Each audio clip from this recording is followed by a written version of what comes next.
Hey everybody, happy Monday. If you're tuning into the replay, thank you.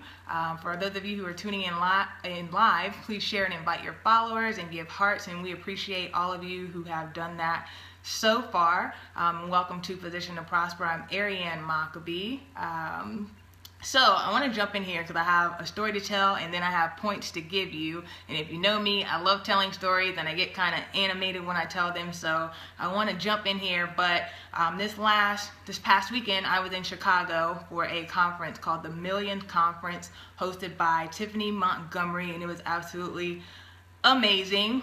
It was some business aspects of it, but a lot of it was really conditioning your heart for kingdom entrepreneurship. So that's great. You can make all the money in the world, but if your heart is not right, it's not going to last. You're not going to be happy. And just a lot of other information that we were given. And also I wanted to experience the prophetic environment. You may or may not be familiar with that, but just hearing people, prophesy and just speaking life over people was just an amazing environment to be in. And I hope that I will make it a point to be in more environments like that in the near future. So it was absolutely amazing. If you're not following Tiffany, I suggest you do that. She is on Periscope, Instagram, Facebook, you name it, and her first name is spelled Tiphani, and her last name's Montgomery. So do that. But the point that I want to make, the story that I want to get into, so I flew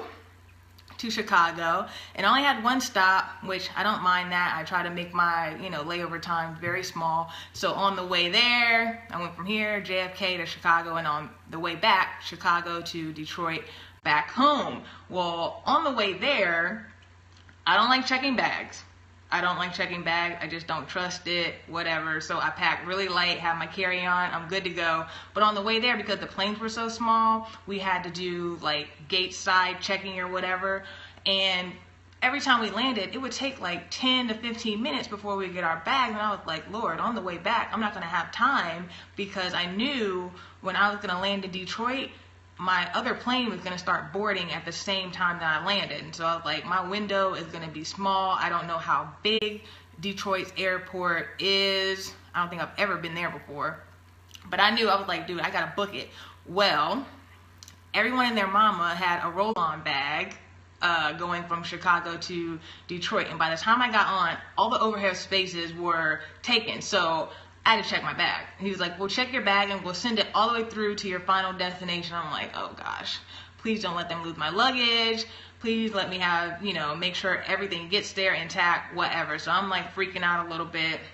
And I'm like, Lord, I just want to make sure I get my bag. So we get to Detroit, land at what I said, the same time that my other plane started boarding. So the guy's like, yeah, you take the tram, go one stop, go back down. And then, it was just crazy. And this airport is big. To me, it's big. The A concourse had 78 gates. So I don't know how many of those little moving sidewalks I went on. There had to have been at least 7 of them. I am booking it. And if y'all know me, I don't run. If you see me running, you should be running too, because there's an emergency or something's wrong. I don't run for recreation, and your girl was moving and my knees are paying for it today. And no, I didn't have running shoes on. So I was all sorts of turnaround. It's like 3:15. I finally get to, mind you, my flight leaves at 3:28. It's 3:15. I finally find Concourse B. I'm at gate B20, right? That's like the last gate. So I am running, trying not to knock people over. Finally get to the gate. She's like, are you going to Richmond? I'm like, yeah. She's like, let's go. I'm like, cool. So I thought I was like the last person on the plane. There was one person after me. But I have never had to run for a plane in my entire life. And I had no intentions of doing so, but it happened. There were a lot of firsts for me this weekend. Also dropped my phone in the toilet for the first time. And I understand how that happened, but it still works. But anyway, the point that I'm trying to make is, so after I did all that running, I was determined to make my flight.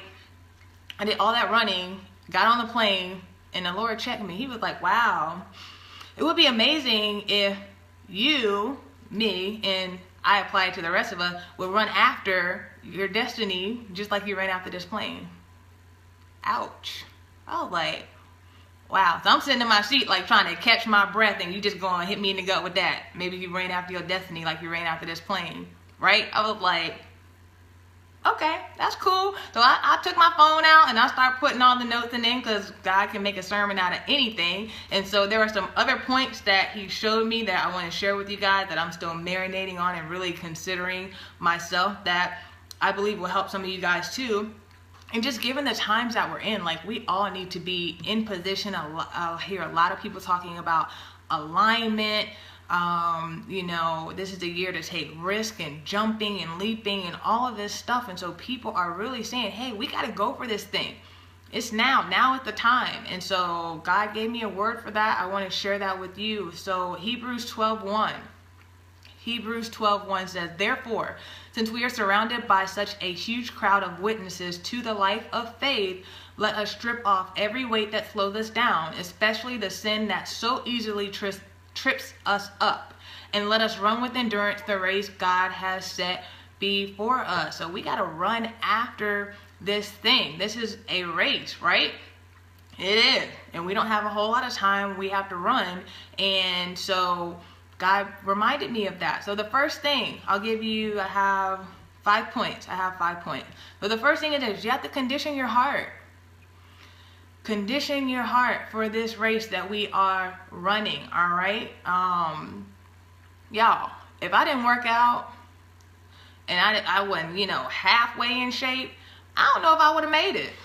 Like, I'm serious, because your girl was moving. Like, I'm like, okay, I remember how to breathe, my heart rate going. I'm like, Lord, I'm hot, got my coat on. So if I don't have any water, I'm just thinking about getting to this plane so I can make my trip home, get some water. But if I was not physically ready, I honestly don't know if I would have made my flight. So as we're running after our destiny, we need to be physically fit for this. We really do. And I'm not talking about people that, have conditions that they're having to maintain medically. I'm talking about the stuff that we can control, that we don't control. No one's forcing us to drink soda. We choose to do that, right? No one's forcing us to drink soda. No one's forcing us to eat out. No one's forcing us to watch TV instead of exercising. So those are things that we can control. So all this stuff, diabetes, high blood pressure, no, we shouldn't have any of that. Because a lot of it we can control if we would just watch what we eat and drink and move a little bit. But we can't go after the things of God if we're laid up sick all the time, or if we're lazy and we're burnt out and we can't even run, from here to the mailbox without being winded and about to pass out. You never know when you're going to have to run. I didn't think I was going to have to run, but thank God I was ready, because I would not have made it. And so we need to condition ourselves physically for this. 3 John, and only one chapter, but 3 John 1:2 says, dear friend, I pray that you may enjoy good health. That's physical health, that all may go well with you, even as your soul is getting along well. Or another translation says, as your soul prospers. So as our souls are prospering, as we're growing spiritually, we should be taking care of our physical bodies as well. It's very important for us to do that. 1 Timothy 4:8. 1 Timothy 4:8 says, for physical training is of some value.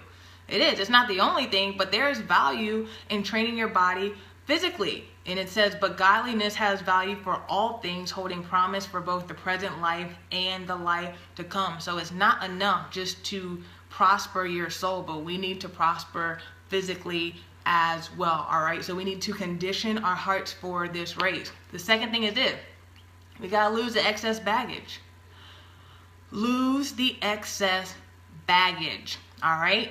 Hebrews 12:1, part of it says, let us strip off every weight that slows us down, especially the sin that so easily trips us up. Now, let me tell you, I wanted to hold on to my bag. Now, see, this is how God is. I'm telling y'all, if y'all don't have like a personal relationship with God, you are missing out. Like, it is so amazing. So I wanted to hold on to my bag because I was like, I need it with me because I got to book it to my flight. And it got checked. Because see, God knows the end from the beginning. And I only see like this little bit. And God sees the whole big picture. I was like, I really want my bag. But let me tell you, if I had my bag with me, the way I was running through that airport, now I know I wouldn't have made it. I had a backpack, which was fine. But if I had my carry-on with me, rolling that thing, I'm telling you, I would not have made it. I wouldn't have made it.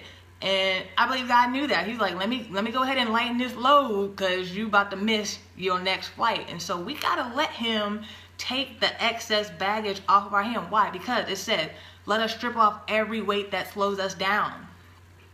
Every weight that slows us down. So whether that weight is fear, whether that weight is insecurity, whether that weight is financial debt, whether that weight is a soul tie, whatever that weight is, we have to let it go because it's slowing us down. And don't you think that's what the enemy wants? He's not trying to let you get to the finish line. Why? Why would he want you to do that? He is not trying to let God get the glory out of what you've been called to do. So yeah, he's happy to slow you down with fear and insecurity and pride and arrogance or whatever the weight is, addiction, whatever the weight is that's slowing you down. He's like, great, please, how else can I slow you down? How can I trip you up? The sin that easily trips us up, right? Now we're supposed to be running. You seen the Olympics or any kind of competition when somebody trips and they fall? Guess what happened?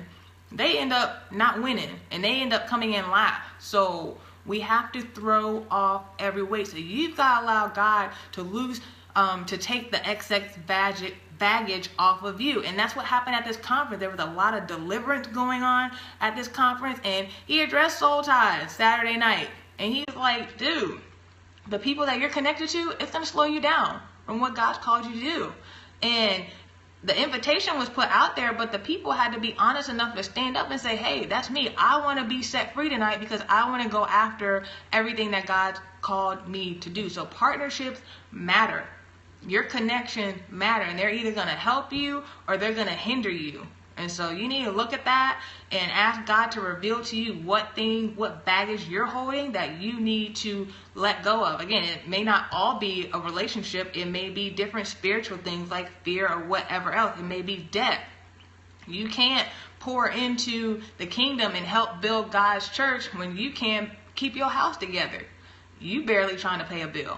So how are we going to build God's church when we don't have any money? Right? So lose the excess baggage. Allow God to lighten your load. Third thing is this. Don't take your eyes off the destination.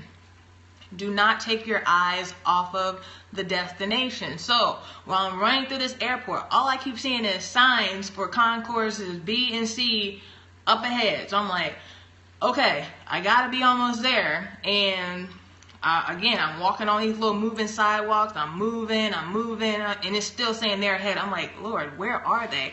And then I looked up, and I saw the tram, and I was like, oh, I remember the tram, so let me get off my course and go catch this tram. I did that, and guess what? I was further away from my destiny than I intended to be because I took my eyes off of the course. I think I had one more walking sidewalk to go, and I would have been at the intersection to where the B and C concourses were. But because I took my eyes off the destination, now I got on the tram that went all the way past where I had to go.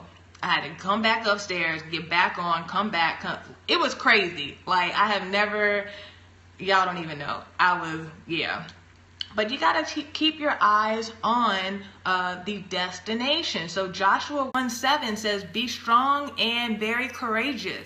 Be careful to obey all the instructions Moses gave you. Do not deviate from them, turning either to the right or the left. Then you will be successful in everything you do. Right? Do not deviate from them, turning either to the right or to the left. Then you will be successful in everything you do. So we have to keep our eyes on God, no matter what it looks like. Because I promise you, I would have cut down probably on a good 3 minutes, maybe, if I had just kept my eyes on the sign instead of looking up at the tram and then going back upstairs. Because I went out of my way. And that's what happens when we take our eyes off of God. We get far away, further away than we need to be. I mean, think about them having to go 40 years in the desert, right? They took their eyes off and they were complaining and they were growing, but we don't have time for that. You see the state of our country. You see the state of our world right now. We don't have time to be distracted. And that's nothing that the enemy would love more than for us to be distracted and to get off course. Why? Because we lose time that way. You ever had to be, taking a detour somewhere? You lose time. So let's not be distracted by what's going on around us. Let's not look to the right or to the left, but let's keep our eyes on God, all right? So condition your heart, lose the excess baggage. Don't take your eyes off or keep your eyes on the destination rather. And then I actually got this phrase right now. Stephen Furtick from Elevation Church is doing a series. I think they're still on it, called Work Your Window. So number 4 is work your window. Number 4 is work your window. Why? Because I knew I only had a short amount of time when I got off this plane, right? Or I was going to miss my flight. Unfortunately for us, we don't know what our window is. We're here right now. However old you are, you've been here for however many years, but we don't know when our time is going to be up. And that's the thing that keeps us kind of, oh, I can get to this tomorrow, I can do this next week, or I'll wait and I'll do this next year.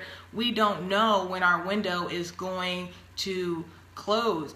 And that should not slow us down, because we have a great work to do. So we have got to work our window right now, even though we don't know when it's going to close. I mean, opportunities open and close every day, but that final one, it could be tomorrow. We don't know. And so James 4:14.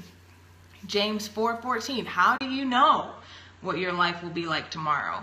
Your life is like the morning fog, or some say a vapor. It's here a little while and then it's gone. So I knew I had a good 20 to 30 minutes to get from plane A to plane B, or my window was going to close, right? And so we have got to get on this thing, not knowing when our window of opportunity is going to close, but just knowing that we have a calling on our life, we have a responsibility with the destiny that God has given us, and we got to go after it. And again, run after our destiny just the same way that I ran after that plane. Like my life depended on it. And not just my life, not just your life, but other people's lives depend on us running our race full speed ahead, right? There are people waiting on the gifts and talent that God has placed inside of us. So even this weekend, one person said yes, and that was her thing. She decided to say yes to that conference. This is the first time she's ever done it.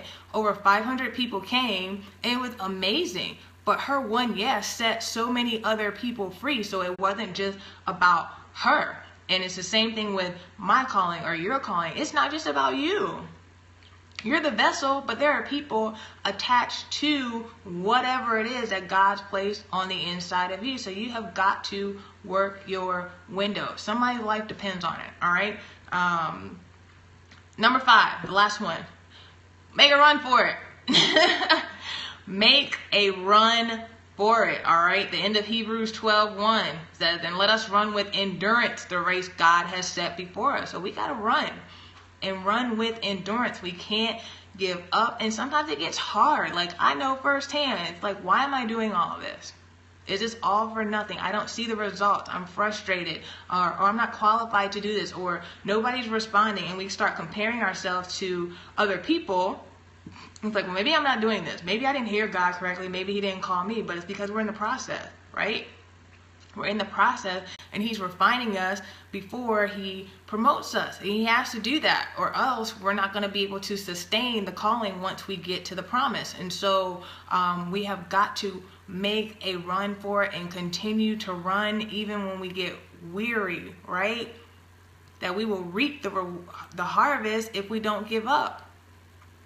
So I know we get tired, but that's why it matters who you have in your circle. I met some amazing women this weekend, divine connections. I've been continuing to pray for those, and not just divine connection, but I believe I got new sisters. I got new sisters in Christ this weekend. And some people, and at first I was like, why Chicago in January?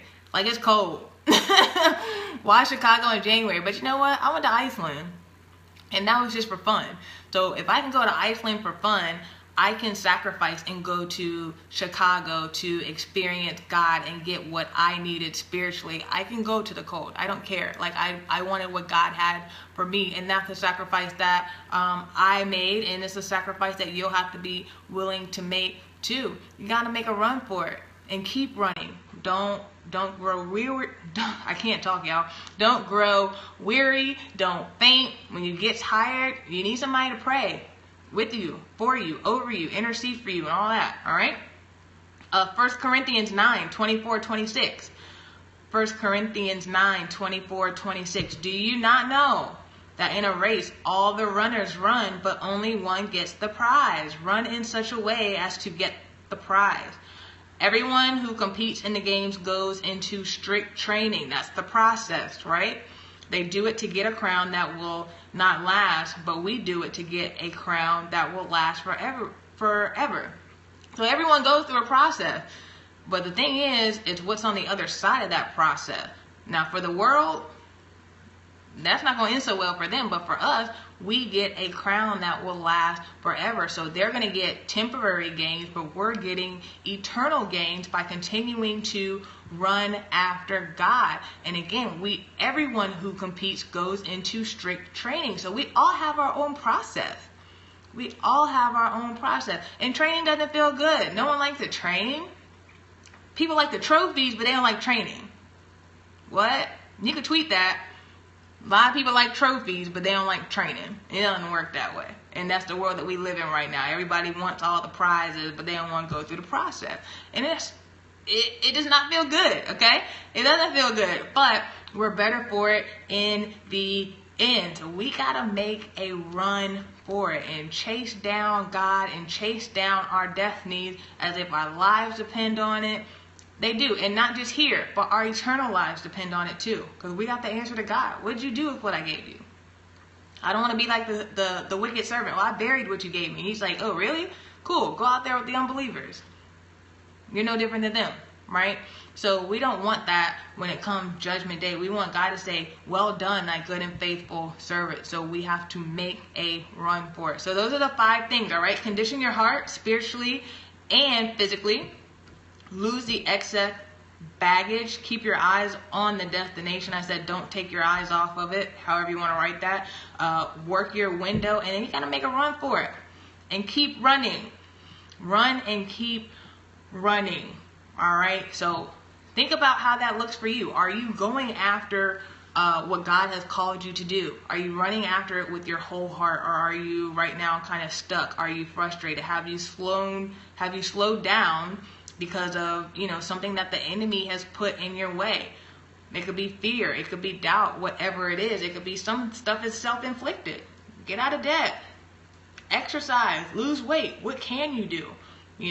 So seek God and really see what is it that is slowing you down. And then you got to make a run for it, guys.